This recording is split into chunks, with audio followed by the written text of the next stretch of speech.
ಯಾರೋ ಟ್ರೋಲ್ ಮಾಡ್ತಾರೆ ಅಂದರೆ ಅದ್ರ ಮೇಲೆ ಮಾತಾಡೋಕ್ಕೆ ಹೊರಟಿದ್ದಾರೆ ಹೊರತು ಇಲಾಖೆಯವರಿಗಂತೂ ಹಿಡ್ತಾ ಬಂದಿಲ್ಲ, ಮತ್ತು ಕಾನೂನಂತೂ ಅವರಿಗೆ ಆಗೋದಿಲ್ಲ. ಯಾಕಂದರೆ ಕಾನೂನನ್ನು ತಿಳ್ಕೊಬೇಕು ಅಂದರೆ ನೀವು ಓದಬೇಕು, ಓದೋದಕ್ಕೂ ಟೈಮ್ ಇಲ್ಲ, ಓದೋದಕ್ಕೆ ಬರೋದೂ ಇಲ್ಲ.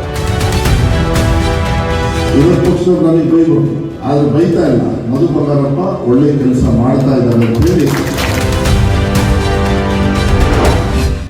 ಸೊರಬ ವಿಧಾನಸಭಾ ಕ್ಷೇತ್ರ. ಸೊರಬ ಕ್ಷೇತ್ರದಲ್ಲಿ ಜನ ಮೆಚ್ಚುವ ಹಲವಾರು ಅಭಿವೃದ್ಧಿ ಕೆಲಸ.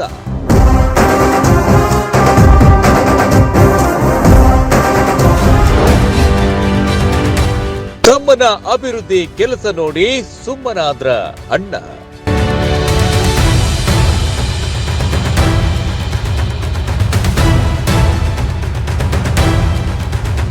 ಹೌದು, ಕಳೆದ ಸೊರಬ ವಿಧಾನಸಭಾ ಕ್ಷೇತ್ರದ ಚುನಾವಣೆಯಲ್ಲಿ ಜಿದ್ದಾಜಿದ್ದಿ ವಾತಾವರಣ ಏರ್ಪಾಡಾಗಿತ್ತು.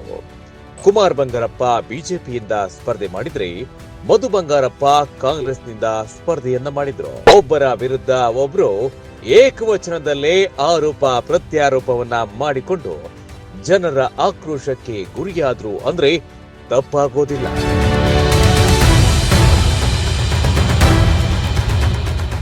ಆದ್ರೆ ಕಳೆದ ವಿಧಾನಸಭಾ ಚುನಾವಣೆಯಲ್ಲಿ ಮಧು ಬಂಗಾರಪ್ಪನವರು ಜಯಗಳಿಸಿದ ನಂತರ ಕುಮಾರ್ ಬಂಗಾರಪ್ಪನವರು ಕ್ಷೇತ್ರದ ಕಡೆಗೆ ಕಾಟಾಚಾರಕ್ಕೆ ಬಂದು ಹೋದಂತೆ ಮಾಡುತ್ತಿದ್ದಾರೆ ಎಂದು ಸಾರ್ವಜನಿಕವಾಗಿ ಹಲವಾರು ಬಿಸಿ ಬಿಸಿ ಚರ್ಚೆಯೂ ನಡೆದಿತ್ತು.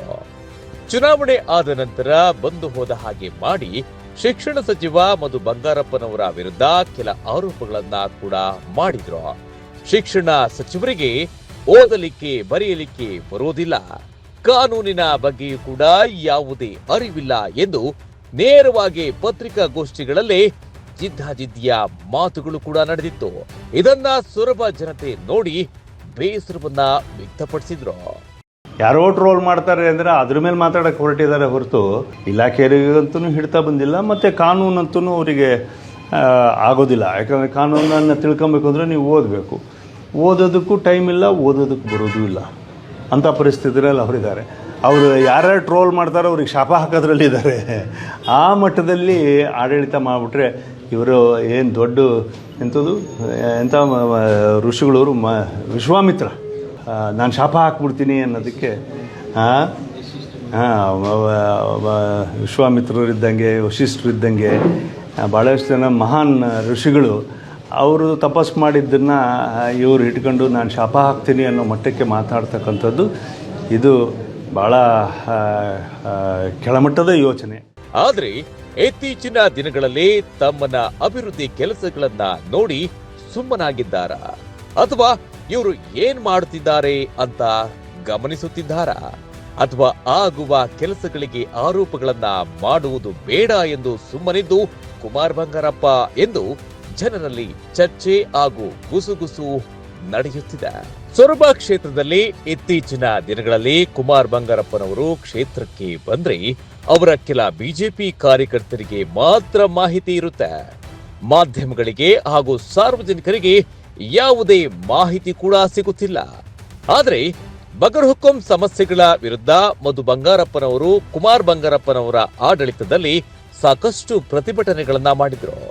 ಕೆಲ ಬಗರ್ ಹುಕುಂ ಸಮಸ್ಯೆಗಳು ಮಧು ಬಂಗಾರಪ್ಪನವರೇ ಮಾಡಿಸುತ್ತಿದ್ದಾರೆ ಎಂದು ಆರೋಪಗಳನ್ನ ಮಾಡುತ್ತಿದ್ದ ಕುಮಾರ್ ಬಂಗಾರಪ್ಪನವರು ಈಗಿನ ಸರ್ಕಾರ ರೈತರನ್ನ ಒಕ್ಕಲೆಬ್ಬಿಸುತ್ತಿದೆ. ಇದರ ಬಗ್ಗೆಯೂ ಕೂಡ ಯಾವುದೇ ಪ್ರತಿಕ್ರಿಯೆಯನ್ನ ನೀಡುತ್ತಿಲ್ಲ. ಇವತ್ತು ಬಗರ್ ಹುಕುಂ ನಡೀತಾ ಇದೆ, ಸಮಿತಿನೇ ಇಲ್ಲ, ಬಗರ್ ಹುಕುಂನಲ್ಲಿ ಯಾರೂ ಮಾತಾಡೋದಿಲ್ಲ. ಆಡಳಿತ ಮಾಡಿದವರು ಇವತ್ತಿನವರೆಗೂ ಬಗರ್ ಹುಕುಂ ಪದನ ಎತ್ತಿದಾರ? ತಾಳಗೊಪ್ಪದಲ್ಲಿ ಅವ್ರನ್ನ ಮಗ್ಗಿಸಿ ಹಾಕಿದ್ರಲ್ಲ, ಅವ್ರನ್ನೆಲ್ಲ ಹೊಯ್ಕೊಂಡ್ರಲ್ಲ. ಹೋದ ಸರಿ 24 ಜನಕ್ಕೆ ಬಲಿ ಹಾಕಿದ್ರು. ಮತ್ತು ಈ ಸರಿ ಮಾಡಿದ್ದು ಕೋರ್ಟ್ ಆರ್ಡ್ರ್ ಮಾಡಿಸಿದ್ದೆ ಅವರು. ಅದನ್ನು BJP ಪಕ್ಷದ ಮೇಲೆ ತಿರುಗಿಸ್ತಕ್ಕಂಥ ಪ್ರಯತ್ನ ಮಾಡಿದರೆ ಹೊರತು ಅವರು ನಾವು ಸರಿ ಇವಾಗ ನಾವೇ ಮಾಡಬೇಕು ಅಂತಿದ್ವಿ, ಅಧಿಕಾರ ಇದೆ, ಕರೆಸಿ ಅವ್ರಿಗೊಂದು ಜಮೀನು ಕೊಡಿಸ್ರಲ್ಲ ನೋಡೋಣ, ಕೊಡಿಸ್ರಿ ನೋಡೋಣ. ಯಾಕಂದರೆ ಇವರುಗಳಿಗೆ ಕಾನೂನನ್ನು ಓದೋಕ್ಕೂ ಬರೋದಿಲ್ಲ, ತಿಳುವಳಿಕೆನೂ ಹೇಳೋರು. ಓಕೆ, ಯಾರು ತಿಳುವಳಿಕೆ ಹೇಳೋರ್ನಾರು ಇಟ್ಕೊಂಡಿದ್ದಾರೆ, ಅದೂ ಇಲ್ಲ, ಏಜೆಂಟ್ರುಗಳನ್ನ ಇಟ್ಕೊಂಡಿದ್ದಾರೆ. ಸೊರಬ ತಹಶೀಲ್ದಾರ್ ಕೂಡ 1.5 ವರ್ಷಗಳ ಒಳಗೆ ಎತ್ತಂಗಡಿ ಮಾಡಿದ್ದಾರೆ. ಇದರ ಬಗ್ಗೆಯೂ ಕೂಡ ಎಲ್ಲೂ ಚರ್ಚೆ ಇಲ್ಲ. ಮುಂದಿನ ದಿನಗಳಲ್ಲಾದರೂ ಕುಮಾರ್ ಬಂಗಾರಪ್ಪನವರು ಪ್ರತಿಕ್ರಿಯೆಯನ್ನ ನೀಡುತ್ತಾರಾ ಅಥವಾ ಸುಮ್ಮನಿದ್ದು ಕಾದು ನೋಡುತ್ತಾರಾ ಎಂಬುದೇ ಸೊರಬ ಜನರಲ್ಲಿ ಬಹಳಷ್ಟು ಕುತೂಹಲವನ್ನ ಮೂಡಿಸುತ್ತಿದೆ.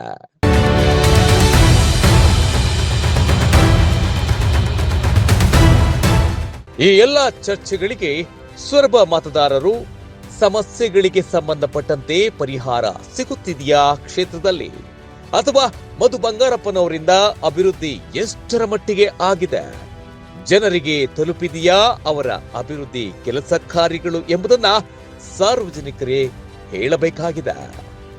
ವಿಜಯಗೌಳಿ, ನ್ಯೂಸ್ 12 ಕನ್ನಡ.